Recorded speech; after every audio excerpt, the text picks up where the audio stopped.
Erzsébet osztrák császárné és magyar királyné, közkedvelt nevén Sisi, sok mindenről ismert.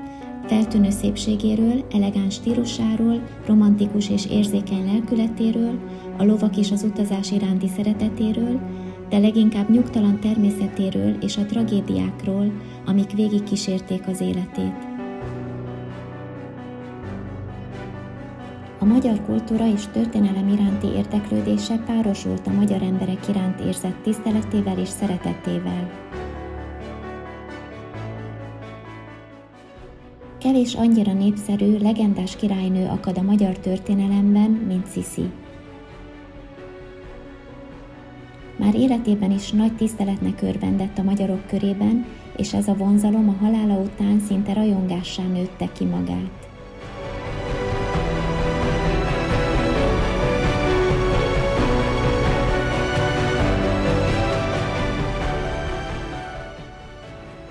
Ebben a videóban bemutatjuk Sisi életének legfontosabb állomásait, majd kitérünk Magyarországhoz és a magyarokhoz fűződő különleges kapcsolatára, valamint az 1867-es osztrák-magyar kiegyezésben játszott meghatározó szerepére.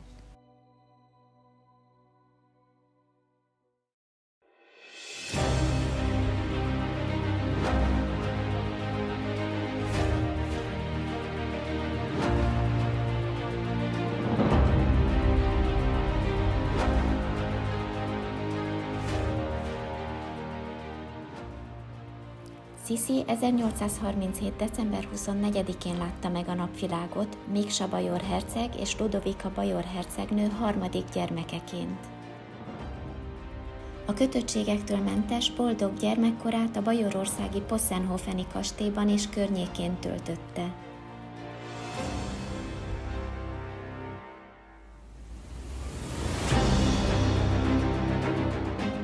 A tanulás helyett gyakran a lovaglást választotta. Ezekben a korai években alakult ki benne a természet, a kalandok és a szabadság iránti szeretete, amely egész életére kihatott. Később korának egyik legjobb, ha nem a legjobb női lovasa lett belőle.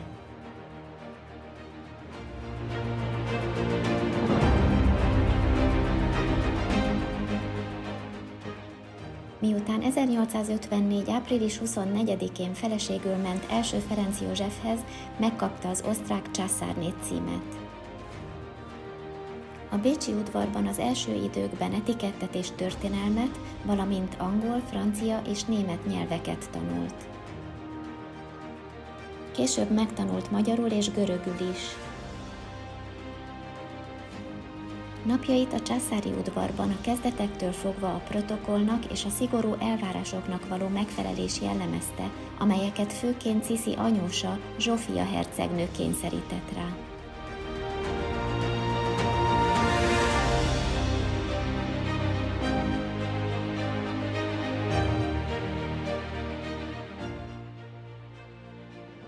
(1855-ben megszületett Sisi első gyermeke, Zsófia.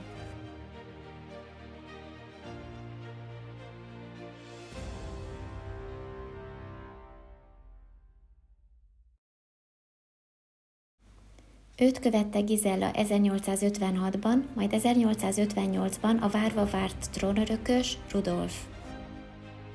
Ám Rudolf születése előtt a császári pár elvesztette elsőszülöttjét. A 2 éves Zsófia tifuszban hunyt el a család magyarországi tartózkodása alatt. Ezt a tragédiát Sisi soha nem heverte ki teljesen. 1868-ban megszületett Mária Valéria, a magyar gyermek, aki Sisi kedvenc gyermeke lett, és akit korabeli források szerint igyekezett magyar szellemiségben nevelni.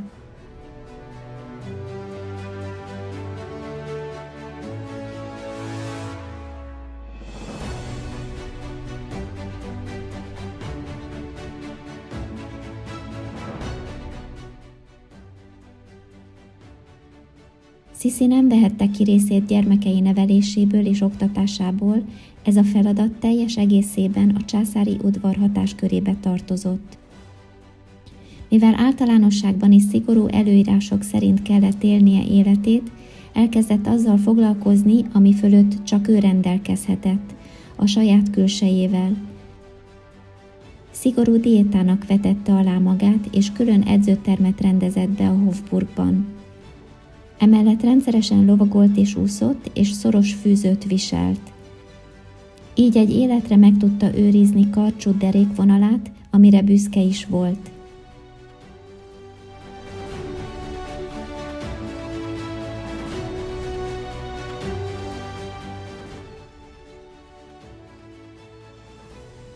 –1860-ban súlyos lelki és fizikai válságot követően Sisi elutazott Madeira szigetére, hogy kipihenje magát és megerősödjön.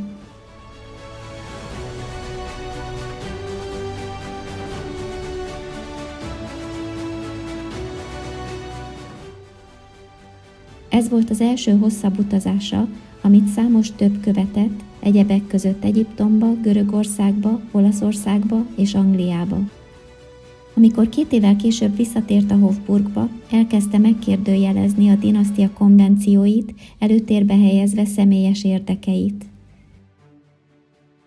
Ekkor kezdett el magyarul tanulni, nagy sikerrel. 1864-ben Ferenczy Ida magyar nemesasszonyt nevezték ki ő felsége olvasójává, aki hamarosan Sisi egyik legközelebbi bizalmasává vált.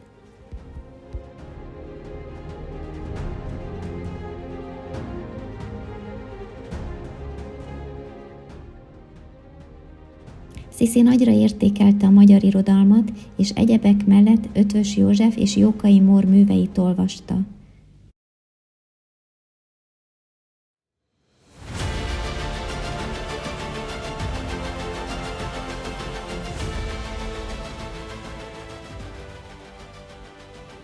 –1867. június 8-án Ferenc Józsefet és Erzsébetet Magyarország királyává és királynőjévé koronázták a budapesti Mátyás templomban.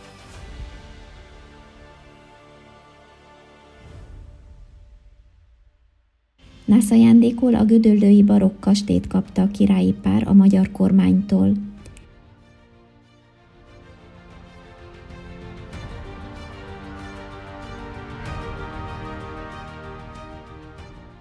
Gödöllő hamarosan Sisi egyik legkedveltebb menedékhelyévé vált, ahova rendszeresen visszavonult a bécsi kötöttségek elől.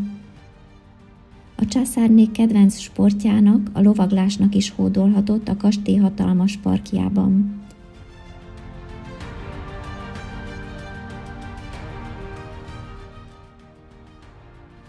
Itt nyugtom van, senki nem zavar, nincs pompa és úri allűr.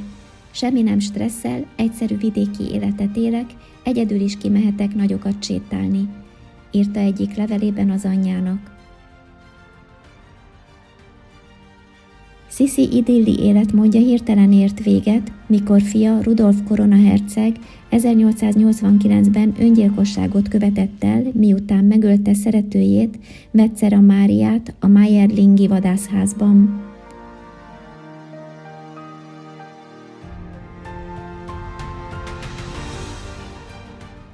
Sisi mélységes gyászban töltötte élete utolsó éveit.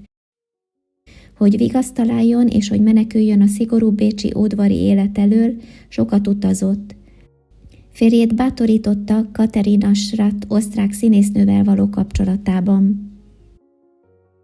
1898. szeptemberében Svájcba utazott, ahol a genfi Hotel Beau Rivage-ban szállt meg.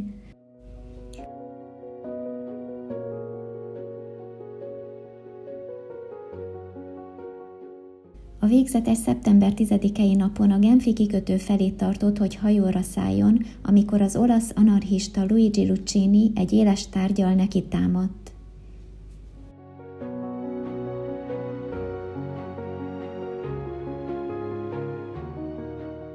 Sérülésének súlyossága csak azután derült ki, hogy a hajón Sisi szoros fűzőjét kioldották.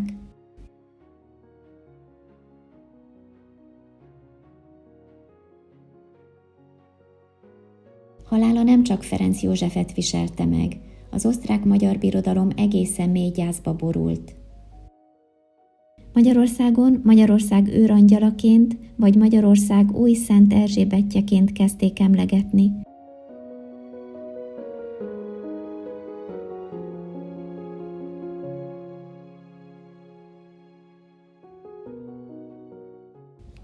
Ennek a kivételes tiszteletnek az egyik oka, hogy a korabeli magyar közvélemény döntő szerepet tulajdonított neki az 1867-es osztrák-magyar kiegyezés létrejöttében.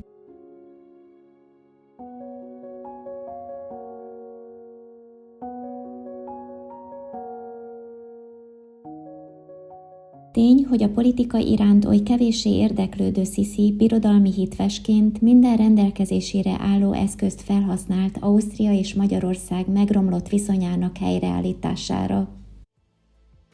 Az 1866. július 3-ai Königgrätzi csata után, amelyben a porosz királyság legyőzte az osztrák birodalmat, azzal a titkos küldetéssel utazott Budára, hogy tájékozódjon a magyarok Habsburg-dinasztia iránti érzelmeiről.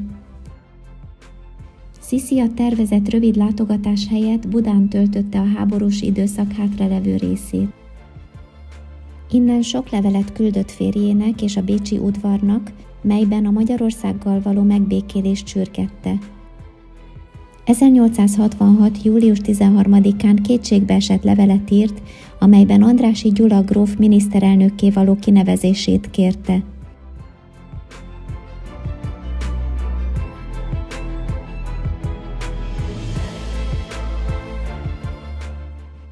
Kérelmei, amelyek egybeestek Ferenc József monarchián belüli helyzetének meggyengülésével, hallgatófülekre találtak a bécsi udvarban.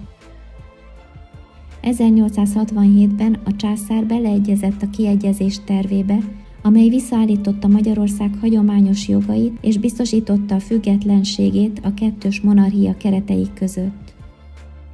1867. február 17-én Andrássyt nevezték ki az újonnan megalakult Ausztria-Magyarország duális monarchia magyar felének első miniszterelnökévé. A kiegyezéssel a birodalom két feleként formálisan független, egyenlő jogállású állammá vált, amelynek élén egyetlen uralkodó állt, aki a birodalom osztrák felében osztrák császárként, a Magyar Királyságban pedig magyar királyként uralkodott.